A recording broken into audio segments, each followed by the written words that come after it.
সালামু আলাইকুম প্রিয় শিক্ষার্থীরা, আমরা তোমাদেরকে এর আগে অলরেডি অধ্যায় 7 শেষ করিয়েছি। আজকের ক্লাসে আমরা অধ্যায় 8 আলোর প্রতিফলন পড়াবো। সো আলোর প্রতিফলনের আগে একটু আমার কথাগুলো শোনো। বেসিক্যালি হচ্ছে আমাদের আলোর প্রতিফলনে আমরা তোমাদেরকে আলাদা করে এমসিকিউ আর এসকিউ ক্লাস দেওয়ার প্রয়োজন মনে করছি না। ইভেন আমরা চ্যাপ্টার 1 পড়াবো, এরপরে চ্যাপ্টার 1-এও আমরা এমসিকিউ আর এসকিউ ক্লাস দিব না। তার রিজন হচ্ছে বেসিক কথাগুলো তুমি জানলে ওগুলো তুমি পারবা আসলে। তো আমরা ক্লাস দেখে সময় নষ্ট না করে নিজে একটু করে দেখে নিলে হয়ে যাবে। আর বিশেষ করে হচ্ছে এখানে আসলে আলোর প্রতিফলন আর 1 নম্বর অধ্যায়ের মধ্যে আসলে এমসিকিউ এসকিউতে অনেক কিছু মুখস্থ টাইপের জিনিস আছে। 1 নম্বর অধ্যায় তো প্রায় পুরোটাই মুখস্থ। তো সেক্ষেত্রে আসলে ওগুলো নিয়ে আমরা ক্লাস নিয়ে সময় নষ্ট করার কোনো দরকার নেই। আমরা 1 নম্বর অধ্যায়ের ক্ষেত্রে তোমাদেরকে আবার একবারে পুরো সবগুলো সৃজনশীল নিয়ে একটা সুন্দর একটা ক্লাস দেব। এবার আসে হচ্ছে আলোর প্রতিফলন। এই আলোর প্রতিফলনের ক্ষেত্রে আসলে প্রশ্নের প্যাটার্নটা খুবই সুন্দর, যে তুমি একটা প্রশ্ন কমন পাবা গ্যারান্টি। এখানে সৃজনশীলের গ এবং ঘয়ের ক্ষেত্রে যদি আমরা বলি, এখানে প্রশ্নগুলো কয়েকটা নির্দিষ্ট জায়গা থেকে আসে। প্রথমত হচ্ছে আমাকে কয়েকটা জিনিস জানতে হবে। এক হচ্ছে তোমার এই যে ফর্মুলাগুলা, আমাদের যে ফর্মুলা সেই ফর্মুলাগুলা। 2 নাম্বার হচ্ছে আমাদের যে চিত্রগুলা, ওই চিত্রগুলা। তো জেনারেলি হচ্ছে চিত্র থেকে রেগুলারই প্রশ্ন হয়। তুমি যদি চিত্রগুলো আঁকতে পারো তাহলে ওকে। এখন সবাই চিত্র আঁকতে পারে, অনেকের ক্ষেত্রে এই ঝামেলাটা হয় চিত্রগুলো মিলাইতে পারি না। সো আমরা চিত্রগুলো নিয়ে যদি কারো প্রবলেম থাকে, অথবা কেউ যদি মনে করো পারি কিন্তু মাঝে মাঝে মিলাইতে একটু প্রবলেম হয়, সেক্ষেত্রে আমি কিছু টেকনিক ফলো করি। সেই টেকনিকগুলো দিয়ে তোমার চিত্রটা খুব আরামসে মিলে যাবে। এবং এটার জন্য তোমাকে যে কাজটা করতে হবে, কেউ যদি না জেনে থাকো, আমরা শুধু শুধু এখানে ওই চিত্রগুলোর ক্লাস নিয়ে সময় নষ্ট করব না। তবে কারো যদি চিত্রগুলো নিয়ে কনফিউশন থাকে, চিত্র বলতে আমরা বোঝাচ্ছি সমতল দর্পণের একটা চিত্র, গোলীয়র ক্ষেত্রে উত্তলের একটা চিত্র, আর অবতলের ক্ষেত্রে হচ্ছে আমাদের 6টা চিত্র। এবং ওই 6টা চিত্রের এগুলো টেকনিকগুলো কখন বিম্ব কেমন হবে, মানে বিস্তারিতর জন্য তুমি যে কাজটা করতে পারবা সেটা হচ্ছে আমার চ্যানেল ইউটিউবে লার্ন উইথ ইমু, এখানে যাওয়ার পর এখানে দেখবা আমরা রিসেন্টলি এই যে তোমার আলোর প্রতিফলনের উপর একটা 1 শট ক্লাস দিয়েছি। ওই ক্লাসের ভিতর আমি তোমাকে টেকনিকগুলো দেখাই দিয়েছি কীভাবে করলে তোমার পরীক্ষার চিত্রগুলো খুব সুন্দর হবে এবং মিলে যাবে, এবং তুমি কোন টেকনিক অ্যাপ্লাই করে মিলাবা। হ্যাঁ, তো আমি ধরে নিচ্ছি যারা পারো না তারা সেগুলো অলরেডি দেখে এসে ক্লাস করবা, আর যারা পারো তাদের জন্য তো ওগুলো তোমরা পারোই, আমি বলে কোনো বলার কোনো প্রয়োজন মনে করছি না। এবার আসা হচ্ছে আমাদের ফর্মুলাগুলা। সো আমি ফর্মুলাগুলো দেখি। আমরা ফর্মুলা যদি দেখি, ফর্মুলাগুলো নিয়ে আমি একটু করে কথা বলি। আমাদের এখানে বেসিক ফর্মুলা হচ্ছে এটা 1/u + 1/v = হচ্ছে 1/f। এখানে তোমার মেইন যে ব্যাপারটা সেটা একটু বলি। এখানে ইউ মান হচ্ছে বস্তুর দূরত্ব, বি মান হচ্ছে বিম্বের দূরত্ব। মানে দর্পণ থেকে মনে করো এখানে একটা দর্পণ আছে, মনে করো এটা হচ্ছে বস্তু আর এটা মনে করো তার বিম্ব। তাহলে এখান থেকে এই পর্যন্ত এটা হচ্ছে ইউ, এখান থেকে এই পর্যন্ত এটা হচ্ছে ভি, আর এফ মান হচ্ছে তোমরা জানো ফোকাস দূরত্ব। এখন এখানে একটু তোমাদেরকে ক্লিয়ার করে দিই। ইন্টারমিডিয়েট সিলেবাস অনুসারে ইউ সবসময় পজিটিভ, ইউ সবসময় কি পজিটিভ। কিন্তু বিম্ব যেটা বি, এটা পজিটিভও হতে পারে, এটা নেগেটিভও হতে পারে। এখন এখানে কিন্তু চিহ্ন নিয়ে আমরা অনেকে ভুল করি, চিহ্নগুলো ক্লিয়ার থাকতে হবে। মনে রাখবা পজিটিভ কখন, যদি বাস্তব হয় তাহলে পজিটিভ, যদি অবাস্তব হয় তাহলে হচ্ছে নেগেটিভ। তাহলে কি বললাম, বাস্তব বিম্ব পজিটিভ হয়, অবাস্তব বিম্ব নেগেটিভ হয়। তাহলে বি সবসময় পজিটিভ হবে যদি বাস্তব হয়, বি সবসময় নেগেটিভ হবে যদি অবাস্তব হয়। Okay fine. এখন আমরা একটু খেয়াল করে দেখি, তাহলে এটা গেল হচ্ছে প্রাথমিক কথাবার্তা। হ্যাঁ, আচ্ছা, তাহলে বিম্বটা বাস্তব হলে প্লাস, অবাস্তব হলে মাইনাস। আর ইউর ক্ষেত্রেও সেম কথা, তবে কথা হচ্ছে ইউ আমাদের সবসময় বাস্তবই হয় 9-10-এ। এবার আসে হচ্ছে এফ। এফের ক্ষেত্রে তোমাকে আসলে কখনো বলে দিবে না, তোমাকে বুঝে নিতে হবে। যদি আমার দর্পণটা উত্তল হয়, যদি আমাকে উত্তল বলে দেয়, উত্তল দর্পণ বলে দেয়, উত্তলের ক্ষেত্রে সবসময় আমাদের ফোকাস দূরত্বটা নেগেটিভ হবে। আর যদি আমাদের অবতল বলে দেয় তাহলে তার ফোকাস দূরত্ব সবসময় পজিটিভ হবে। উত্তলের ক্ষেত্রে ফোকাস দূরত্ব নেগেটিভ, অবতলের ক্ষেত্রে পজিটিভ। যেমন আমি তোমাকে বললাম একটা উত্তল দর্পণের ফোকাস দূরত্ব 20 সেন্টিমিটার, এর মানে এফ ইকুয়াল হচ্ছে -20 সেন্টিমিটার। এটা আমাকে মাথায় রাখতে হবে। এবার আসি একক। মনে রাখবা ইউ ভি এফ এই সূত্রের মধ্যে তিনোটার একক সেম হইলে হবে, মিটার হওয়াটা বাধ্যতামূলক না। সেন্টিমিটার হলে 3টা সেন্টিমিটার, মিলিমিটার হলে 3টা মিলিমিটার, এই জিনিসটা আমাদের মাথায় রাখতে হবে। এরপর আমরা জানি এফ ইকুয়াল টু হচ্ছে কত, r/2। এটা আমরা খুব ভালো করে জানি যে এফ ইকুয়াল টু r/2, আর মান হচ্ছে বক্রতার ব্যাসার্ধ। এবার আসি আর একটা গুরুত্বপূর্ণ জিনিস, বিবর্ধন। বিবর্ধনের ক্ষেত্রে ফর্মুলা হচ্ছে m ইকুয়াল টু -b/u। আবারও বলছি, অবশ্যই মাইনাসটা দিতে হবে। তাহলে m এর মান হচ্ছে -b/u। এখানে ইউ তো অলওয়েজ প্লাস, এই বি এর বসানোর সময় অবশ্যই প্লাস অথবা মাইনাস বসাইতে হবে, মানে বাস্তব হলে প্লাস, অবাস্তব হলে মাইনাস। কিন্তু যদি উল্টা হয়, উল্টা যদি হয় যে আমাদের আসলে পরীক্ষায় তোমাকে বিম্বটা বাস্তব বা অবাস্তব বলে দিয়েছে, মনে করো বিটা বের করতে বলেছে। এখন বিটা যদি বের করতে বলে, এম এর মান যদি দেওয়া থাকে, তখন তুমি এই কাজটা করবা, এম ইকুয়ালস টু হচ্ছে -b/u এর পরম মান নিবা। পরম মান তুলে দিলে আমরা বলতে পারি প্লাস মাইনাস হবে। এবার এখান থেকে আমরা বলতে পারি বি ইকুয়ালস টু +-mu। এবার তুমি এখানে প্লাস নিবা না মাইনাস নিবা? Very simple. যদি বিম্বটা বাস্তব হয় তাহলে প্লাস নিবা, অবাস্তব হলে মাইনাস নিবা, যদি সেটা বলে দে। আর না বলে দিলে তোমাকে প্লাস মাইনাস দুইটাই নিতে হবে। আর যদি বিবর্ধনের মান বের করতে বলে, তখন আমার পরম মান দিবা না। বিবর্ধনের মান বের করতে বলে তুমি বি এর মান বসাবা, বসাই প্লাস আসলে প্লাস, মাইনাস আসলে মাইনাস। বিবর্ধন পজিটিভও হতে পারে, নেগেটিভও হতে পারে। আর এটা আমরা কখন করি, এইদিকে পরম মান কখন দিই, পরীক্ষায় যদি আমার বিবর্ধনের মানটা বলে দে এবং সেটা পজিটিভ নাকি নেগেটিভ এমন কিছু বলে নাই, তখন আমরা যদি পজিটিভ থাকে আমরা এভাবে করি, নেগেটিভ থাকলে তো একবারে নর্মাল ওয়েতে করা যায়। যদি বিবর্ধনের মানটা নেগেটিভ থাকে, তুমি নর্মাল ওয়েতে করে ফেলবা, পরম মান দেওয়ার কোনো দরকার নাই। এবার আসা হচ্ছে বিবর্ধনটা আমরা আবার বের করতে পারি L'/L দিয়ে। L' মান হচ্ছে বিম্বের দৈর্ঘ্য, L মান হচ্ছে বস্তুর দৈর্ঘ্য। বিম্বের দৈর্ঘ্যকে বস্তুর দৈর্ঘ্য দ্বারা ভাগ করলে আমরা আরেকটা বিবর্ধন পেয়ে যাব। এবং এই ক্ষেত্রে আমাদের বিবর্ধনের মানটা আসলে কি হয়, ধনাত্মক হয়, কারণ দৈর্ঘ্য তো কখনো ঋণাত্মক হতে পারে না। আর এখানে বিবর্ধনের মানটা ধনাত্মক ঋণাত্মক দুইটাই হতে পারে। এই বেসিক জিনিসগুলো ব্যবহার করে আমাদেরকে বিভিন্ন ধরনের ম্যাথ করতে হবে। সো আমি প্রথমে তোমাদেরকে বলি, আলোর প্রতিফলন অধ্যায়ের মধ্যে তোমাদের কয়েকটা গুরুত্বপূর্ণ প্রমাণ আছে। এই প্রমাণগুলা মাঝে মধ্যে পরীক্ষায় চলে আসলে আমরা পারি না। সো আমরা আসি, প্রথমে তোমাকে আমি প্রমাণগুলো করে দিই, এরপর আমরা সিকিউতে যাব।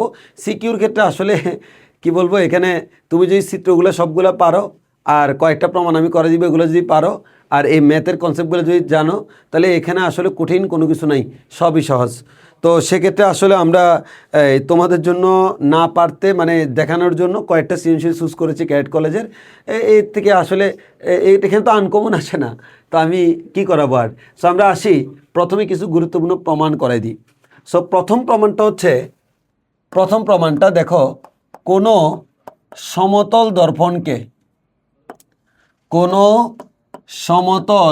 দর্পণকে থিটা কোণে ঘুরালে প্রতিফলিত রশ্মি 2θ কোণে ঘুরে যায়। এটা প্রমাণ করতে বলছে। সো ব্যাপারটা একটু খেয়াল করো, আমরা খুব ভালো করে মনোযোগ দাও, একেবারে সহজ। এটা হচ্ছে আমার একটা সমতল দর্পণ। হ্যাঁ, এই সমতল দর্পণে এটার নাম হচ্ছে অবিলম্ব।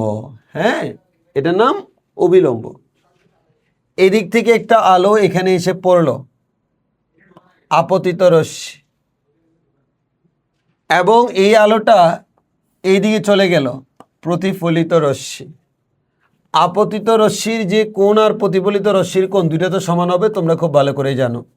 তাহলে আমরা বলতে পারি এটার নাম হচ্ছে θi আপতন কোণ, এটার নাম হচ্ছে θr প্রতিফলন কোণ।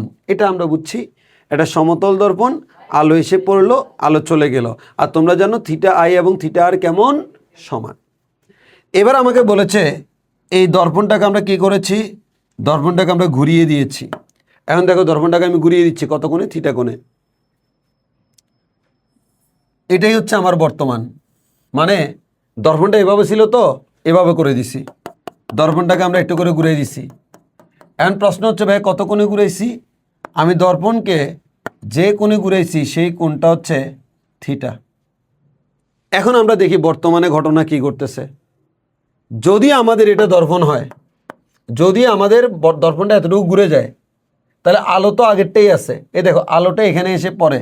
এখন আলো এবার আমাদের লাল দর্পণ যেটা এটা, তাহলে এটার জন্য এখানে কি আঁকতে হবে? অবিলম্ব আঁকতে হবে। তাহলে আমি এখানে এটার উপর লম্বটা নিই, এটার নাম হচ্ছে অবিলম্ব।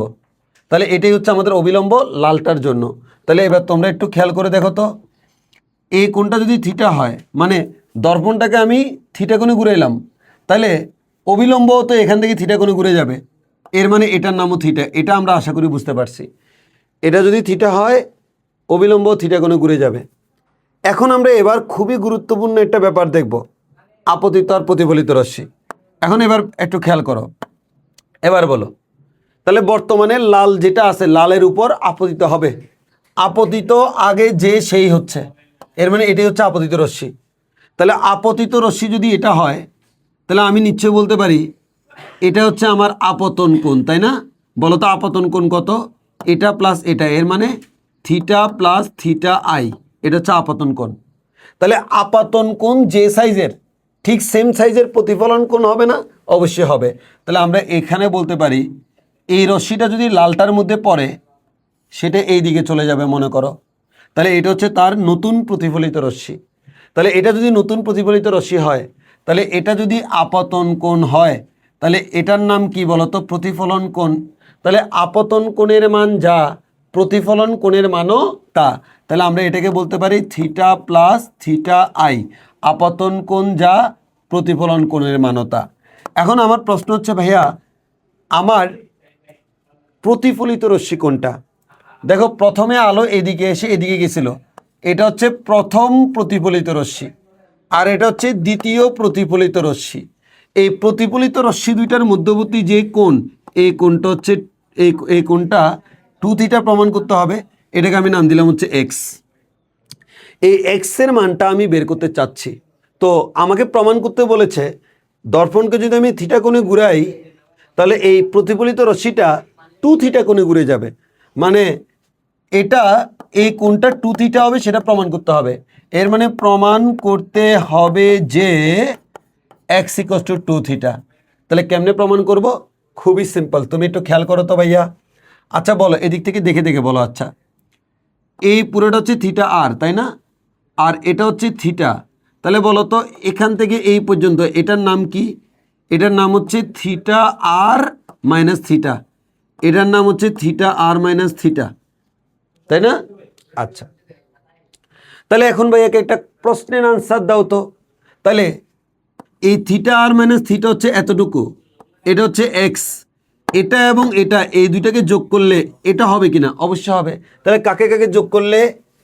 এক্স প্লাস থিটা আর মাইনাস থিটা, এই দুইটাকে যোগ করলে তার আনসারটা হবে থিটা প্লাস থিটা আই। তো আমরা জানি থিটা আই আর থিটা আর সেম, তাহলে থিটা আর এর জায়গায় আমরা থিটা আই বসাইতে পারি। Minus theta equals to theta plus theta I. তাহলে এটা এটা এটা এটা কাটাকাটি চলে গেল। তাহলে X minus theta equals to theta, তাহলে X equals to theta plus theta, এর মানে এক্স ইকুয়ালস টু 2 থিটা প্রমাণিত হয়ে গেল। তাহলে আশা করি তোমরা বুঝতে পারছো যে আমাদের অনেক সময় এই প্রমাণটা পরীক্ষায় আসে যে আমি যদি কোনো একটা সমতল দর্পণকে থিটা কোণে ঘুরিয়ে দিই, আমার প্রতিফলিত রশ্মিটা 2 থিটা কোণে ঘুরে যায়, এটাই হচ্ছে তার প্রমাণ। এবার আসো ভাইয়া, আমরা চলে যাই এবার আরেকটা প্রমাণে। সো আমাদের এবার প্রমাণটা হচ্ছে প্রমাণ করো যে, কি প্রমাণ করবা? প্রমাণ করবা যে এফ ইকুয়ালস টু হচ্ছে আর বাই 2, এটা প্রমাণ করতে হবে। প্রমাণ করো যে F equals to R by 2। এখন আমি এটা কীভাবে প্রমাণ করব? একেবারে সহজ এটা নিয়ম তোমাদেরকে শিখিয়ে দিচ্ছি, একটু খেয়াল করো। এটা একটা দর্পণ, যেহেতু আমি উত্তলে পাড়া লাগাইলাম, এর মানে এটা হচ্ছে একটা অবতল দর্পণ। এটা হচ্ছে আমাদের প্রধান অক্ষ। আমি এখানে ধরে নিচ্ছি এটা হচ্ছে আমার বক্রতার কেন্দ্র সি, আর এটাকে আমি ধরে নিচ্ছি আমাদের প্রধান ফোকাস এফ। এখন আমি যদি তোমাকে প্রশ্ন করি আলোক রশ্মি কীভাবে যায়, তোমরা একটু খেয়াল করো। আমি দর্পণের প্রধান অক্ষের সমান্তরালে আলো দিলে সেই আলোটা আমরা খুব ভালো করে জানি সেটা ফোকাস বরাবর চলে যায়। এখন একটু তোমরা খেয়াল করে দেখতে হবে ভাইয়া, আমার প্রধান অক্ষের সমান্তরালে আলোটা ফোকাস বরাবর চলে গেল। এখন আমরা নিশ্চয়ই খুব ভালো করে জানি কোনো একটা দর্পণে যখন আলো এসে পড়ে তখন সেখানে আপতন কোণ আর প্রতিফলন কোণ সমান হয়। এখন সমতল দর্পণের ক্ষেত্রে আমাদের জন্য সবচেয়ে ইজি, সমতল দর্পণে আমরা খুব সহজে বলে ফেলি এই তলের উপর একটা লম্ব টানলে এটা হচ্ছে অবিলম্ব, এই যে এখান থেকে এসে এভাবে গেল, এটা আপতন কোণ থিটা আই, এটা হচ্ছে প্রতিফলন কোণ থিটা আর। কিন্তু গলীয় দর্পণের ক্ষেত্রে আমরা অনেকে বুঝতে পারি না। দেখো গলীয় দর্পণ মানে কি, সে কোন এটা গোলকের অংশ, গোলকের কেন্দ্র হচ্ছে এটা। তাহলে একটু খেয়াল করো, আমি যদি এটাকে একটা দর্পণ বলি, দেখো এটাকে যদি কোন একটা দর্পণ বলি, দর্পণের এখানে মনে করো কোন একটা আলো এসে পড়বে, এখানে মনে করো দর্পণের কোন একটা আলো এসে পড়বে। এখন এটা প্রশ্ন থেকে যায়, ভাইয়া এই আলোটা যে এসে পড়লো আপতন কোণ কোনটা? আপতন কোণের জন্য তোমার অবিলম্ব লাগবে। অবিলম্বটা কিভাবে আঁকবা? ভেরি সিম্পল, এই যে যেই বিন্দুতে এসে পড়লো ওই বিন্দু থেকে যে কেন্দ্র আছে, কেন্দ্র, এই কেন্দ্র পর্যন্ত একটা রেখা টানো, এটার নামই হচ্ছে অবিলম্ব। তাহলে এটা যদি আমার আপতন কোণ থিটা আই হয়, তার সাথে এদিকে হচ্ছে আমাদের প্রতিফলন কোণ থিটা আর হবে। আই থিঙ্ক এটা তোমাদের ক্লিয়ার। তাহলে এখানে একটু খেয়াল করো তো ভাইয়া, এটা হচ্ছে সেন্টার, এটা হচ্ছে যে বিন্দুতে, এটা হচ্ছে আপতন বিন্দু। তাহলে এই সেন্টার থেকে আপতন বিন্দু পর্যন্ত যদি আমি একটা রশ্মি টানি, এটার নামই হচ্ছে ভাইয়া অবিলম্ব। এবার আমাদের তাহলে এই কোণটার নাম হচ্ছে ভাইয়া আপতন কোণ থিটা আই, তাহলে এটার নাম হচ্ছে প্রতিফলন কোণ থিটা আর। এবার তোমরা একটু এইদিকে খেয়াল করো তো ভাইয়া, আমার এই দিকে এই যে কোণটা, এই কোণ আর এই কোণ, এই দুইটা আমাদের কি একান্তর কোণ না? যেহেতু এই দুইটা রশ্মি প্যারালাল, তাহলে এই কোণটা যদি থিটা আই হয়, এটার নামও থিটা আই হবে। এবার বলো, আমরা এটাকে নাম দিলাম মনে করো এই বিন্দু। তাহলে আমার এখানে একটা ত্রিভুজ আছে ভাইয়া, খেয়াল করো এই ত্রিভুজটার নাম কি? এ সি এফ ত্রিভুজ। তাহলে আমি যদি হিসাব করি ত্রিভুজ এ সি এফ, এই ত্রিভুজ এ সি এফ এ কি হচ্ছে ভাইয়া বলো তো? এ সি এফ এ এই কোণটা থিটা আই, এই কোণটা থিটা আর। আমরা জানি থিটা আই এবং থিটা আর কেমন? সমান। তাহলে বলো তো এই ত্রিভুজের ক্ষেত্রে এই কোণ আর এই কোণ কেমন? সমান। তাহলে এই ত্রিভুজটা কেমন ত্রিভুজ বলো তো? সমদ্বিবাহু ত্রিভুজ।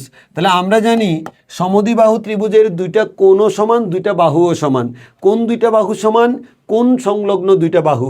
এর মানে ব্যাপারটা এমন, এই বাহু আর এই বাহু এই দুইটা সমান।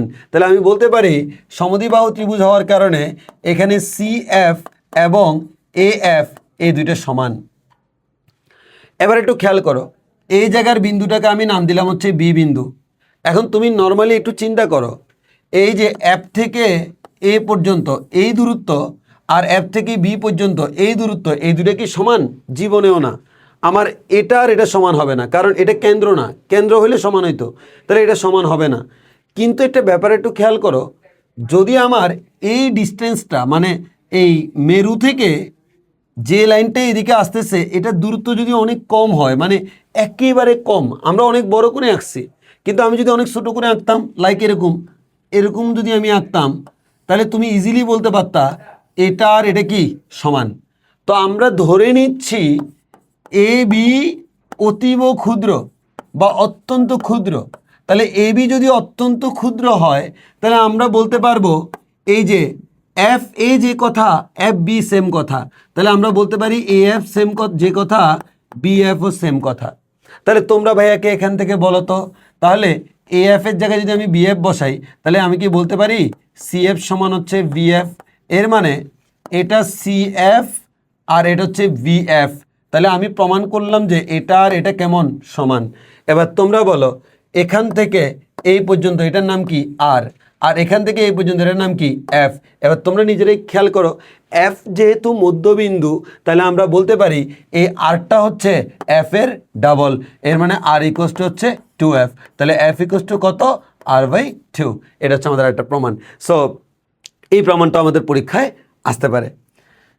এবার আসো ভাইয়া থার্ড আরেকটা প্রমাণ, সেটা হচ্ছে আমি যদি আমার সম্পূর্ণ বিম্ব যদি একটা দর্পণে দেখতে চাই, হ্যাঁ, এটার জন্য আমার দৈর্ঘ্যটা হচ্ছে দর্পণের দৈর্ঘ্যটা আমার দৈর্ঘ্যের অর্ধেক হতে হবে মিনিমাম। তাহলে আমরা এরকম বলতে পারি পূর্ণ দৈর্ঘ্য বিম্ব দেখার জন্য, পূর্ণ দৈর্ঘ্য বিম্ব দেখার জন্য দর্পণের দৈর্ঘ্য বস্তুর দৈর্ঘ্যের অন্তত অর্ধেক হতে হয় এটা ব্যাখ্যা করতে বলছে বা প্রমাণ করতে বলেছে। তাহলে এটা আমরা কিভাবে প্রমাণ করবো একটু খেয়াল করো। এখানে একটা ব্যাপার, তাহলে আমাদের এখানে প্রশ্নটা কি বললো, পূর্ণদৈর্ঘ্য বিম্ব দেখার জন্য, যেমন আমি যদি আমার পূর্ণ মাথা থেকে পা পর্যন্ত সম্পূর্ণ যদি বিম্ব দেখতে চাই একটা আয়নার মধ্যে, তাহলে আয়নার দৈর্ঘ্যটা মিনিমাম আমার উচ্চতার অর্ধেক হতে হবে। এটা আমরা এখন প্রমাণ করব। সো প্রমাণ কীভাবে করব, সবাই একটু মনোযোগ দিয়ে খেয়াল করো। প্রথমে আমরা এটা কাজ করি, আমরা এই জায়গায় একটা সমতল দর্পণ আঁকি।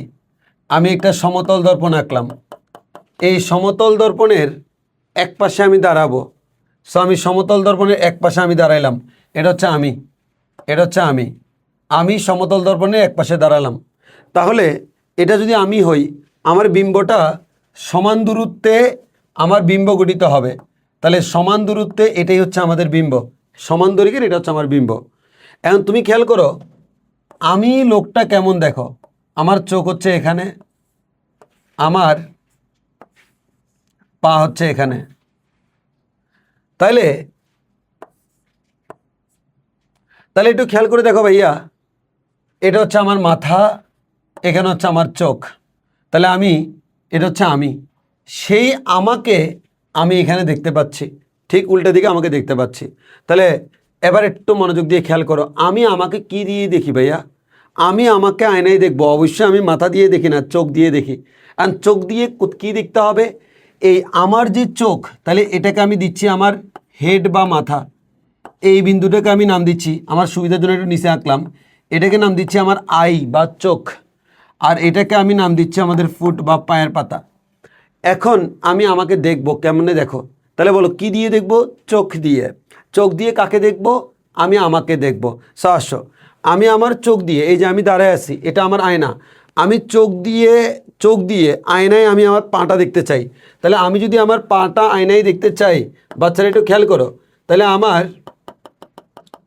আয়নায় যদি আমার পাটা দেখতে চাই, তাহলে এই যে এই চোখ দিয়ে পাটা আমি এখানে দেখব, আয়নার ভিতর দেখব। তাহলে এটাকে একটা সলিড লাইন করে দিই। তাহলে বলো, আসলে কি এই আলোটা এখান থেকে আসতেছে? অবশ্যই না, এটা আসতেছে হচ্ছে আসলে এই পা থেকে। তাহলে ব্যাপারটা এরকম, এখান থেকে আলো এখানে আসলো, সেখান থেকে আলো এখানে গেল, দেন আমি দেখতে পাচ্ছি। তাহলে এটা গেল হচ্ছে প্রথম ব্যাপারটা। এবার আসা হচ্ছে ভাইয়া, আমি আমার মাথা দেখতে চাচ্ছি, এটা তো পা দেখে ফেলছি, পা থেকে মাথা পর্যন্ত। এবার যদি আমি আমার মাথা দেখতে চাই, তাহলে খেয়াল করো, আমি দেখতে চাই আমার কি মাথা। তাহলে আমি আমার এই যে এই মাথাটা, এই মাথাটা আমি চোখ দিয়ে দেখতে চাই। তাহলে আমি আমার মাথাটাকে যদি চোখ দিয়ে দেখতে চাই, তাহলে ব্যাপারটা এরকম যে আমার মাথা থেকে একটা আলো আমার চোখে আসবে। তাহলে এটাকে সলিড করি। এখন আমাকে বলো, আসলে আলোটা আসতেছে কোত্থেকে? আসল মাথা থেকে। দিস ইজ মাই আসল মাথা। তাহলে আসল মাথা থেকে এখানে আলো আসলো, দর্পণে প্রতিফলিত হয়ে আলোটা এখানে গেল, আমি চোখে দেখতে পাচ্ছি। আর এখান থেকে তো তোমরা জানো যে সোজাসুজি যদি আমাদের আলো যায়, সেটা সোজাসুজি রিটার্ন আসে। তাহলে সোজা আলো গেলে সোজা রিটার্ন আসে, এখানেও সোজা আলো গেলে সোজা রিটার্ন আসে। এটা গেল হচ্ছে আমাদের অবস্থা। এখন আমি একটা কাজ করি। আচ্ছা বলো তো, তুমি একটু খুব মনোযোগ দিয়ে খেয়াল করো। আচ্ছা বলো তো, এটাই তো পুরোটা আয়না, তাই না? তুমি আয়নায় তোমার পা কোথায় দেখতে পাচ্ছ? এই বিন্দু দিয়ে তোমার পা দেখা যাচ্ছে, আর এটা দিয়ে তোমার মাথা দেখা যাচ্ছে। তাহলে বলো তো, এটার উপরে যে আয়নাটা আছে, এটা থাকার না থাকার উপর কি তোমার দেখা নির্ভর করে? না। এই বিন্দুর নিচে যতটুকু অংশ আছে, এটাও থাকা না থাকার উপর তোমার এই যে আয়নায় দেখাটা নির্ভর করে না। এর মানে এতটুকু, এই যে এখান থেকে এই পর্যন্ত যদি আয়না থাকে, তাহলে তুমি তোমার পুরো চেহারাটাকে দেখতে পারবা। এই চোখ দিয়ে তুমি তোমার পুরা পা থেকে মাথা পর্যন্ত আপাদমস্তক দেখতে পাবা, জাস্ট এতটুকু আয়না ব্যবহার করে। সো আমি এতটুকু আয়নাকে নাম দিলাম হচ্ছে এবি নামক আয়না। এখন আমাকে পরীক্ষায় এখন প্রমাণ করতে হবে, মনে করো এটা হচ্ছে আমার উচ্চতা হচ্ছে এইচ। তাহলে আমার এটা যদি এইচ হয়, অবশ্যই এটাও তো আমাদের এইচ হবে, এটা খুবই স্বাভাবিক। এখন আমাকে প্রমাণ করতে হবে এই যে আয়নার দৈর্ঘ্য এবি, তাহলে আমাকে প্রমাণ করতে হবে যে কি প্রমাণ করতে হবে, যে আয়নার দৈর্ঘ্য যে এবি, সেটা হচ্ছে আমার উচ্চতার অর্ধেক h/2। এখন একটু ভালো করে খেয়াল করো, এটার জন্য তোমাকে অগ্রিম আমি একটা অ্যাজাম্পশন দিয়ে দিই। তোমরা নিশ্চয়ই ম্যাথের মধ্যে প্রমাণ করেছ ভেক্টর পদ্ধতিতে, সেটা হচ্ছে একটা ত্রিভুজের এই বাহুর মধ্যবিন্দু যদি এটা হয়, এই বাহুর মধ্যবিন্দু যদি এটা হয়, এটা আমার গণিতে করেছো তোমরা, হ্যাঁ? তাহলে এই বাহুর মধ্যবিন্দু এটা, এই বাহুর মধ্যবিন্দু এটা, এই দুইটা মধ্যবিন্দুকে সংযোগ করলে যে রেখাটা পাবো, এই রেখাটা এই রেখার সমান্তরাল এবং অর্ধেক, সেটা তোমরা নিশ্চয়ই প্রমাণ করেছো। তাহলে এবার তোমরা একটু খেয়াল করো, এখন এখানে মেইন যে বেসিক ব্যাপারটা সেটা একটু আমরা খেয়াল করি। সবাই খুব ভালো করে লক্ষ্য করতে হবে, না হয় ঝামেলায় পড়ে যাবা। আচ্ছা বলো তো, এই দর্পণ থেকে বস্তু দূরত্ব আর বিন্দু দূরত্ব কেমন সমান? তাহলে আমি বলতে পারি না এই বিন্দুটা হচ্ছে এই রেখাটার মধ্যবিন্দু, এই রেখাটার মধ্যবিন্দু। আবার একটু খেয়াল করে দেখো, এই যে ত্রিভুজটা যদি আমরা নিই, এই ত্রিভুজের মধ্যে একটু আগে আমরা কি দেখেছিলাম, একটা ত্রিভুজের মধ্যে মধ্যবিন্দু মধ্যবিন্দু যুক্ত করলে এটা এটা সমান্তরাল এবং অর্ধেক। তাহলে আমি কি এখান থেকে এভাবে বলতে পারি, যদি এই রেখার এই রেখার সমান্তরাল হয় তাইলে আমি শিওর এই বিন্দুগুলো মধ্যবিন্দু, ঠিক না? যদি এটা এটা সমান্তরাল হয় তাহলে এই বিন্দুগুলো মধ্যবিন্দু। এখন আমি অলরেডি বুঝছি যে এটা তো মধ্যবিন্দু, আমি জানি। এখন এই রেখা আর এই রেখা সমান্তরাল কিনা, অবশ্যই সমান্তরাল। তাহলে এটা আর এটা যদি সমান্তরাল হয় তাহলে আমি শিওর, কি শিওর? আমি শিওর যে এটা যদি মধ্যবিন্দু হয় এটাও মধ্যবিন্দু। তাহলে আমি কি বুঝলাম, এই যে রেখাটা দেখো, এই যে রেখাটা, এটাকে মনে করো এ বি সি নাম দিলাম, ডি নাম দিলাম। তাহলে সিই যে রেখাটা, এই সিই রেখার মধ্যবিন্দু হচ্ছে এ। একইভাবে তুমি নিচে আসো, এই জায়গায় এই দুজনের মধ্যবিন্দুটার নাম হচ্ছে এটা। তাহলে আমি এখান থেকে বলতে পারি এই যে নিচের ত্রিভুজটা, এই ত্রিভুজের মধ্যে বাচ্চা খেয়াল করো, আমার এটা যেহেতু মধ্যবিন্দু, আবার এই রেখা আর এই রেখা যেহেতু সমান্তরাল, দুইটা রেখা সমান্তরাল, এবং এই দেখো এই রেখা সমান্তরাল, এখন সমান্তরাল তো এখানেও হইতে পারে। তো ভেরি সিম্পল, সমান্তরাল যে কোনো জায়গায় হইতে পারে। তবে একটা যদি মধ্যবিন্দু হয় তাহলে তো আরেকটা মধ্যবিন্দু হইতে বাধ্য। আচ্ছা, তাহলে আমার এটা যেহেতু সমান্তরাল, একটা যেহেতু মধ্যবিন্দু, আরেকটাও মধ্যবিন্দু হতে বাধ্য। তাহলে আমার বি বিন্দুটা কার মধ্যবিন্দু বলো তো? বি বিন্দুটা হচ্ছে ইডি এর মধ্যবিন্দু, ঠিক না? আচ্ছা, এবার তাহলে তোমরা একটু খেয়াল করো তো, এবার তোমরা নতুন একটা ত্রিভুজ চিন্তা করো। নতুন ত্রিভুজটা কোনটা? এই যে নতুন এই ত্রিভুজটা চিন্তা করো, এই যে ত্রিভুজটা, এই ত্রিভুজটা যদি আমরা নিই, এই ত্রিভুজের মধ্যে কি দেখতে পাচ্ছি একটু খেয়াল করো তো। এই ত্রিভুজের মধ্যে আমরা দেখতে পাচ্ছি এই বিন্দুটা হচ্ছে মধ্যবিন্দু, এই বিন্দুটাও মধ্যবিন্দু, আমি প্রমাণ করে ফেলছি। আবার এই রেখাটা আমার সমান্তরাল, এটা তো প্রমাণ, এটা আমরা এমনিতেও জানি, এরপরও চাইলে তুমি প্রমাণ করতে পারবা। তাহলে আমি কি এখান থেকে এটা বলতে পারি, যেহেতু আমার ত্রিভুজ সিইডি এর মধ্যে, ত্রিভুজ সিইডি এর মধ্যে কি হচ্ছে, সিইডি এর মধ্যে এ সিই এর মধ্যবিন্দু, এ সিই এর মধ্যবিন্দু এবং বি হচ্ছে ইডি এর মধ্যবিন্দু, তাহলে তো এটা এমনিতে সমান্তরাল আমরা জানি। আবারও চাইলে আমরা বলতে পারবো যেহেতু এই দুজন মধ্যবিন্দু, তাদের সংযোজক রেখাটা এটার সমান্তরাল। তাহলে আমি এখান থেকে বলতে পারি যেহেতু এটা মধ্যবিন্দু, তাহলে ত্রিভুজের এই যে বাহুটা, তৃতীয় বাহু, এই তৃতীয় বাহুটা এই বাহুটার সাথে কম্পেয়ার করলে কি হবে, এটার তুলনায় এটা কি হবে, অর্ধেক হবে, অথবা এটার তুলনায় এটা দ্বিগুণ হবে। তাহলে আমরা এটা বলতে পারি এবি সমান হচ্ছে সিডি ডিভাইডেড বাই 2। এর মানে সিডি বলা যে কথা, এইচ এফ বলা সেম কথা। এইচ এফ মানে হচ্ছে হেড টু ফুট, পা থেকে মাথা পর্যন্ত আপাদমস্তক। এর মানে এইচ বাই 2। এর মানে আমার দর্পণের দৈর্ঘ্য এবি, ব্যক্তির উচ্চতা তার অর্ধেক হবে। এটাই হচ্ছে প্রমাণ কেন আমার পূর্ণদৈর্ঘ্য বিম্ব দেখার জন্য আয়নার দৈর্ঘ্য কমপক্ষে অর্ধেক হতে হয়। আশা করি বুঝতে পেরেছ। এবার আসো, আমাদের প্রমাণ শেষ, আমাদের আর প্রমাণ নাই। মোটামুটি এই প্রমাণগুলো নিয়ে মানুষ একটু বেশি হতাশায় থাকে, আমরা এগুলো বলে দিলাম। এবার আমি সৃজনশীল আসলে করাইলে তোমরা বিরক্ত হবা, তো আমি দুই একটা করাই আসলে জাস্ট আইডিয়া নেওয়ার জন্য। একটি লক্ষ্যবস্তুকে 15 সেন্টিমিটার ফোকাস দূরত্বের, এর মানে ফোকাস দূরত্ব F = হচ্ছে 15 সেন্টিমিটার বলে দিয়েছে অবতল দর্পণ। তাহলে অবতল দর্পণের নাম যেহেতু বলে দিয়েছে, অবতল দর্পণের ফোকাস দূরত্ব আমি জানি ধনাত্মক, ওই কারণে এটা ধনাত্মক। আর প্লাস প্লাস তো দেওয়া না দেওয়া সেম কথা। সামনে রাখা হলে 3 গুণ বিবর্ধিত, 3 গুণ বিবর্ধিত হয়, এর মানে M এর মান হচ্ছে 3 এবং বাস্তব প্রতিবিম্ব, বাস্তব প্রতিবিম্ব মান হচ্ছে B এর মান কি আসবে, পজিটিভ আসবে, বাস্তব প্রতিবিম্ব পাওয়া যায়। এবার তোমাকে বলেছে লক্ষ্যবস্তুর দূরত্ব নির্ণয় করো। তাহলে লক্ষ্যবস্তুর দূরত্ব নির্ণয় করো মানে কি, ইউ এর মান বের করতে হবে। সো ইউ এর মান বের করার জন্য আমাকে তো অলরেডি বিবর্ধন দেওয়া আছে, তাহলে আমি বিবর্ধনের ফর্মুলা জানি M = -B/U। তোমাকে বলেছিলাম যদি বিবর্ধন দেওয়া থাকে এবং সেটা ধনাত্মক হয় তাহলে এখানে পরম মান দিবা। তাহলে আমি এখান থেকে বলতে পারি M = হচ্ছে +-B/U, এখান থেকে বলতে পারি B = +-MU। অ্যান্ড তুমি বলো তোমার এই যে ইউ তো ধনাত্মক, এম এর মান অলরেডি ধনাত্মক দেওয়া আছে, আর আমার বি এর মান যেহেতু বাস্তব প্রতিবিম্ব, তাহলে বাস্তব প্রতিবিম্ব ধনাত্মক হয়, তাহলে আমরা এখানে বলতে পারি B = MU, ব্র্যাকেটে লিখে দিবা যেহেতু বাস্তব, হ্যাঁ লিখে দিলাম।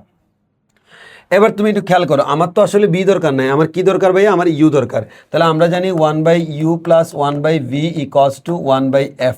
তাহলে আমরা 1/U এর মানটা কত ভাইয়া, ইউ এর মানটা আমরা বের করব, প্লাস 1/B এর মানটা কত, বি এর মানটা হচ্ছে MU = 1/F। তাহলে আমি 1/U = বলতে পারি 1/F - 1/MU। তাহলে এই ইউ এর মান বলা যায়, ইউ এর মান 1/F - 1/MU ইনভার্স 1। তাহলে 1/F এর মান কত, যেহেতু সব সেন্টিমিটারে সেন্টিমিটারে দিই, হ্যাঁ F এর মান হচ্ছে 15 - 1/M এর মান হচ্ছে 3,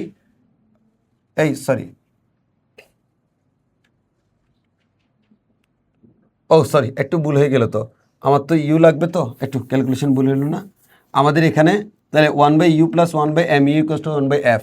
তাহলে আমরা এখান থেকে 1/U যদি কমন নিই, তাহলে আমি এখান থেকে বলতে পারি কি 1 + 1/M = হচ্ছে 1/F। তাহলে আমি এখান থেকে বলতে পারি কি U = ইউটাকে এদিকে নিয়ে গেলে Fটা এদিকে আসবে, F × 1 + 1/M। তাহলে F এর মান হচ্ছে 20 × 1 + 1/3 ক্যালকুলেশন করলে, সরি F এর মান 15, ক্যালকুলেশন করলে তুমি ইউ এর মানটা পেয়ে যাবে এত সেন্টিমিটার। এটা হচ্ছে আমার আনসার, লক্ষ্যবস্তুর দূরত্ব। এবার বলছে যদি দর্পণটি উত্তল হতো। সো আমরা জানি উত্তল দর্পণের ক্ষেত্রে তো চিত্র একটাই, তাই না? তো বলা হচ্ছে প্রতিবিম্বের কিরূপ পরিবর্তন হতো চিত্র সহ ব্যাখ্যা করো। তাহলে এবার তুমি চিত্র দিয়ে ব্যাখ্যা করে ফেলবা, উত্তল দর্পণের চিত্রটা আঁকবা আর কি। এটা আমরা এঁকে তো আসলে দেখানোর প্রয়োজন মনে করছি না। এবার হচ্ছে এখানে একটি অবতল দর্পণের, তাহলে অবতল দর্পণ বলে দিয়েছে 8 সেন্টিমিটার সামনে লক্ষ্যবস্তু রাখলে 16 সেন্টিমিটার দূরত্বে অবাস্তব প্রতিবিম্ব গঠিত হয়। তাহলে আমাদের অবতল দর্পণের 8 সেন্টিমিটার সামনে লক্ষ্যবস্তু রাখলে এর মানে লক্ষ্যবস্তু কতটুকু দূরে রাখছি, 8 সেন্টিমিটার। 16 মিটার দূরে কি তৈরি হয়, অবাস্তব বিম্ব। তাহলে বিম্বের দূরত্ব হচ্ছে 16 সেন্টিমিটার এবং এটা অবাস্তব, মান হচ্ছে মাইনাস চিহ্ন আসবে। এবার তোমাকে বলেছে দর্পণটির বক্রতার ব্যাসার্ধ। তাহলে দর্পণটির বক্রতার ব্যাসার্ধ কত? এখন আমরা জানি বক্রতার ব্যাসার্ধ বের করতে হলে ফোকাস দূরত্ব লাগে। তাহলে আমরা এখান থেকে বলতে পারি 1/U + 1/V = 1/F। তাহলে আমাদের 1/8 + 1/-16 = 1/F। আশা করছি তুমি এখান থেকে F বের করতে পারবা। F এর মান বের করতে পারলে আমরা R হচ্ছে F/2, R হচ্ছে 2F আমরা বসাইলে আনসার পেয়ে যাব। হ্যাঁ, আমাকে এটাই বের করতে বলেছে। এরপর বলেছে অবতল দর্পণে কিভাবে বাস্তব ও অবাস্তব বিম্ব গঠিত হয়। এর মানে আমরা জানি অবতল দর্পণে কিন্তু টোটাল 6টা লোকেশন আছে। আর তোমাকে বলছে অবাস্তব এবং বাস্তব বিম্ব, তুমি যে 6টা সবগুলো আঁকবা না, তুমি যে কাজটা করবা বাস্তবের মানে বাস্তব বিম্ব গঠিত হয় এরকম একটা আঁকো, আর অবাস্তব বিম্ব তো গঠিত হয় এরকম আছেই একটা। হ্যাঁ, এই যে 1 নম্বর পজিশন, তো সেক্ষেত্রে তোমার বাস্তবের জন্য একটা আঁকো, অবাস্তবের জন্য একটা আঁকো, ওই চিত্র দিয়ে ব্যাখ্যা করে দিবে, ঠিক আছে? Okay fine. এবার হচ্ছে এই প্রশ্নটা, এই প্রশ্নটা আমরা একটু দেখি। এই প্রশ্নে আমাদেরকে কি বলেছে, বলা হচ্ছে 10 সেন্টিমিটার 10 সেন্টিমিটার দৈর্ঘ্য এবং 5 সেন্টিমিটার প্রস্থ বিশিষ্ট, 10 সেন্টিমিটার দৈর্ঘ্য লেন্থ, 5 সেন্টিমিটার প্রস্থ। তাহলে এটা হচ্ছে দৈর্ঘ্য L, এটা হচ্ছে প্রস্থ W। প্রস্থ বিশিষ্ট একটি বস্তুকে একটি অবতল দর্পণের সামনে রাখা হলো। দর্পণটা কিন্তু অবতল দর্পণ। দর্পণটির বক্রতার ব্যাসার্ধ 80 সেন্টিমিটার। তাহলে আর এর মান হচ্ছে ভাইয়া 80 সেন্টিমিটার, এর মানে এফ এর মান হচ্ছে r/2 মান হচ্ছে 40 সেন্টিমিটার। যেহেতু অবতল এটা প্লাস হবে। বস্তুটি দর্পণের মেরু থেকে এত সেন্টিমিটার দূরে আছে, এর মানে বস্তুর দূরত্ব ইউ ইকুয়ালস টু 50 সেন্টিমিটার বলে দিয়েছে। আর বস্তুর যে দৈর্ঘ্য আর প্রস্থ বলা আছে, হ্যাঁ, বলা হচ্ছে প্রতিবিম্বের ক্ষেত্রফল নির্ণয় করো। তাহলে প্রতিবিম্বের ক্ষেত্রফল মানে লাইক এরকম আর কি, যে এরকম এটা হচ্ছে একটা দর্পণ, আমি এটা এই আমার এই হাড়টা হচ্ছে একটা বস্তু, হ্যাঁ, এই যে এই বস্তু। তাহলে এই বস্তুর দৈর্ঘ্য আছে, প্রস্থ আছে। এখন আমার এই দর্পণের ভিতর যখন আমি তাকাবো তখন দেখা যাবে যদি বিবর্ধিত বা খর্বিত হয়, দৈর্ঘ্যটাও বিবর্ধিত খর্দিত হবে, প্রস্থটাও বিবর্ধিত বা খর্দিত হবে। এটার জন্য তাহলে আমাকে কি করতে হবে বলো তো? আমাকে বিবর্ধনের মানটা বের করে নিতে হবে। সো আমাকে এখান থেকে আমরা বিবর্ধনের মান কীভাবে বের করব? বিবর্ধনের মান বের করার ফর্মুলা হচ্ছে m ইকুয়ালস টু হচ্ছে মাইনাস বি বাই ইউ। কিন্তু তার জন্য আমার কি লাগবে বলো তো? আমার ভি লাগবে। ভি তো আমি জানি না, ইউ আর এফ জানি। তাহলে আমি এখান থেকে কী করতে পারি? 1/u plus 1/f equals to হচ্ছে 1/u plus 1/v equals to হচ্ছে 1/f। এখান থেকে ইউ এর মান এফ এর মান বসাইলে আমি আশা করছি তুমি বি এর মান পেয়ে যাবা। এবার বি এর মান পেয়ে গেলে আমি বিবর্ধন পাবো m equals to minus v by u. V এর মান বসাবা, ইউ এর মান বসাবা, আনসার পেয়ে গেলা বিবর্ধনের মান। হ্যাঁ, আচ্ছা, এখন এটা গেলে হচ্ছে নর্মালি বিবর্ধনের মানটা আমরা এভাবে পাইলাম। এখন এটা গেলে হচ্ছে জেনারেল বিবর্ধন। হ্যাঁ, এবার আসা হচ্ছে তোমার যে কাজটা করতে হবে, ওই যে দৈর্ঘ্য। তো আমরা বিবর্ধন সমান বলতে পারি, বিবর্ধনের পরম মান সমান হচ্ছে L prime divide by L. তাহলে এখান থেকে আমি L prime equals to L into এই বিবর্ধনের মানটা এখানে বসাবা, এল এর মানটা বসাবা, তুমি বিম্বের দৈর্ঘ্যটা পেয়ে যাবা। এবার বিম্বের প্রস্থ, তাহলে আমরা কি পাবো? W prime divide by W. তাহলে ডব্লিউ প্রাইম ইকুয়ালস টু হচ্ছে ডব্লিউ ইন্টু এম এর পরম মান। এখান থেকে তুমি মান বসাইলে পেয়ে যাবা, এম এর মান বসাবা, ডব্লিউ এর মান বসাবা, ডব্লিউ প্রাইম পেয়ে যাবা। এটা হচ্ছে বিম্বের দৈর্ঘ্য, এটা হচ্ছে বিম্বের প্রস্থ। তাহলে আমি দৈর্ঘ্য আর প্রস্থ গুণ করলে আনসার পেয়ে যাবো, তাই না? ক্ষেত্রফল হচ্ছে দৈর্ঘ্য ইন্টু প্রস্থ। যদি বস্তুটি 20 সেন্টিমিটার দূরে বা 20 সেন্টিমিটার নিকটে আনা হয় তবে প্রতিবিম্বের রৈখিক বিবর্ধনে কি পরিবর্তন হবে? তাহলে রৈখিক বিবর্ধন মান হচ্ছে এম এর মানটা বের করতে হবে। হ্যাঁ, তো কোথায় কোথায় বের করতে হবে? অলরেডি তো আমি এম এর মান বের করছি কার জন্য? 50 সেন্টিমিটারের জন্য। তোমাকে 50 সেন্টিমিটার থেকে 20 সেন্টিমিটার দূরে নিতে হবে। এর মানে ইউ এর মান 70 ধরতে হবে, আর একবার 20 সেন্টিমিটার কাছে আনতে হবে, এর মানে ইউ এর মান 30 ধরতে হবে। ভেরি সিম্পল, তুমি 20 সেন্টিমিটার দূরে নিয়ে গেলে ইউ এর মান 70, কাছে আনলে ইউ এর মান 30, ধরে ম্যাথ করো, আনসার পেয়ে যাবে। এরপর আসা হচ্ছে এখানে ফোজদারের প্রশ্নটা, আমাদের প্রশ্নটা কি দেখো, একটু খেয়াল করো।